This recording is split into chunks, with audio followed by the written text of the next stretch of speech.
My name is Aisha Fleary, and I'm here to represent the Black is Back Coalition for Social Justice, Peace, and Reparations. We are thankful to have a space today to speak about the U.S.'s ever-broadening assault against oppressed peoples of the world.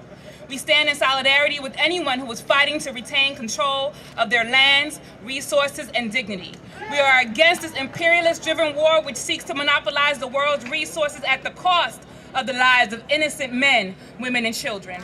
They say they are doing this for us, when in reality most citizens of this country don't even know what these wars are for. The U.S. is threatening Iran because it says it's a threat to the Middle East. The U.S. has invaded and devastated Iraq because of some imagined weapons of mass destruction. They side with Israel when they occupy the lands of the Palestinian people illegally. They militarize Haiti and undermine their government cloaked in a robe of humanitarianism. They've launched AFRICOM as a means to control the people and steal more resources from Africa. This is the government that says it's working in our interest. Well, Black is Back Coalition is here to say that it's not in our interest. Terror is terror, and this government is carrying out a terroristic agenda around the world, and because our president has a brown face, we are supposed to look away. In our neighborhoods, we continue to lose our homes, and unemployment is not improving. Many Black communities are in a state of perpetual police repression, but this is just a continuation of a history of terror. This country was built on the blood of millions of people and continues to oppress these very same people. How can we expect a country that has historically gained what it has by illegal means to automatically stop? It has committed crime after crime against the world, starting with heinous murders of millions of indigenous people right here on this land. Their blood was spilled to make way for government agendas. As the indigenous folks fought and died, millions were being imported from Africa and being kept as beasts of burdens to build the cities of this economy and this country. Now our indigenous brothers and sisters are relegated to modern-day concentration camps called reservations. As capitalists continue to encroach on their lands, now we must call an end to it all and watch with gleeful eyes as the empire crumbles to our feet. And this country must continue to revolt, not just to let this government know that we're unhappy, because they already know we're unhappy, but to let the rest of the world know that the citizens of this country do not condone what the U.S. is doing. We stand in solidarity with oppressed people fighting for peace, the return of all resources, and a rightful revolution. Uhuru and thank you.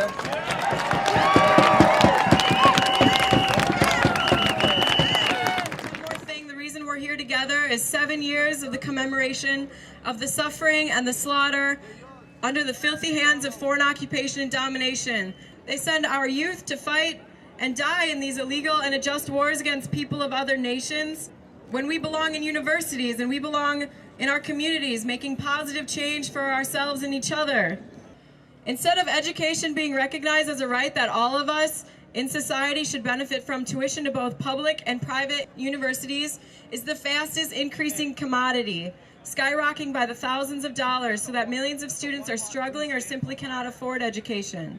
Meanwhile, banks are reaping millions off of student loans every year, while the state loses tens to millions of dollars. Yet politicians have billions of dollars to spend in Iraq and Afghanistan every other day. These contradictions need to end. They cannot carry out further attacks on the people here in this country and of people of other nations abroad. SDS has been a key leader in the national movement of students taking radical actions to take over their universities. And we are demanding an end to the business people reaping on our lives. And when we say education is a right, we mean education must be free. When students rise together and demand fund education, not occupation, we mean an end to military research and corporate investments on campuses. We mean an immediate end to the unjust imperialist wars of the U.S. We're asking that students organize on campus, join SDS nationally and the anti-war movement nationally. We're 150 chapters strong, and working here together is what's going to defeat these people and their unjust wars. Imperialismo y bagsak. U.S. imperialist, #1 terrorist. U.S. imperialist, #1 terrorist. Militant greetings, sisters and brothers. We, the Alliance for a Just and Lasting Peace in the Philippines, raise our fists in solidarity with the people of Iraq, Afghanistan, the Philippines, Palestine, and all occupied nations in their courageous struggle for life, liberation, and national sovereignty. true cost of war. We have struggled against U.S. occupation and Gloria Macapagal Arroyo's U.S.-backed reign of terror. The blood of the Filipino people is on U.S. hands. The U.S. Gloria Macapagal Arroyo regime has exploited our homeland, raped its women, stolen its resources, terrorized its people, and forced the migration of over 4,000 people, mostly women, every day. We are here because the U.S. is there, raping our homeland. Filipinos know that war rages here in the U.S. in the form of low wages, no money for education, and scapegoating of immigrant communities. War rages on for the Filipino World War II veterans. The racist U.S. policies have denied them their promised benefits, left them to survive on $1,400 per year, left them to die without ever seeing justice.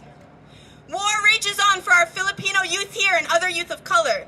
Targeted by recruiters, they are lured to the slaughter by false promises of money for education and repulsively trained in the act of murdering their own people. We raged back against U.S. militarism in all its forms, whether in Iraq, where more than 1 million have died and 4 million made refugees, where U.S., through the use of depleted uranium, terrorized even babies not yet conceived, even future generations. Or in Afghanistan, where 200,000 U.S. troops and mercenaries bind, gag, and execute pregnant mothers and drag school children from their beds in the night to be slaughtered. Whether in the Philippines, Palestine, or countless others, Pakistan, Somalia, Yemen, where Obama's administration continues the slaughter against people already devastated by U.S. imperialism. We, the people, raged back against U.S. war, occupation, militarism in all its forms. U.S. out of the Philippines, Iraq, Afghanistan, everywhere. The people united will never be defeated. El pueblo unido jamás será vencido. The people united will never be defeated. Ang tao, ang bayan, ngayon ay lumalaban. In November, my classmates and I created a PowerPoint presentation.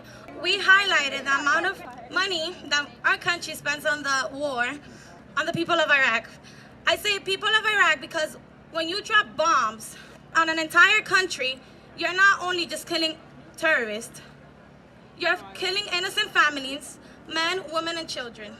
We learned that our government spends over $700 million a day on this criminal war at the expense of our public education, at the expense of health care, and at the expense of our communities.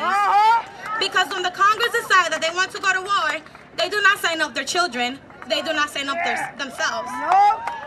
They prey on the poor and hardworking class youth who are just looking for decent jobs and a promise of education. They prey on students like me to fight their war. Well, I have something to say to them. Go fight your own war.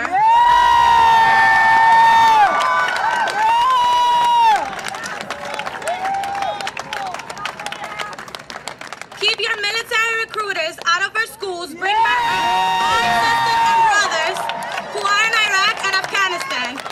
And if you're too weak or too greedy to listen to the people who voted you into office, then maybe you should find another job.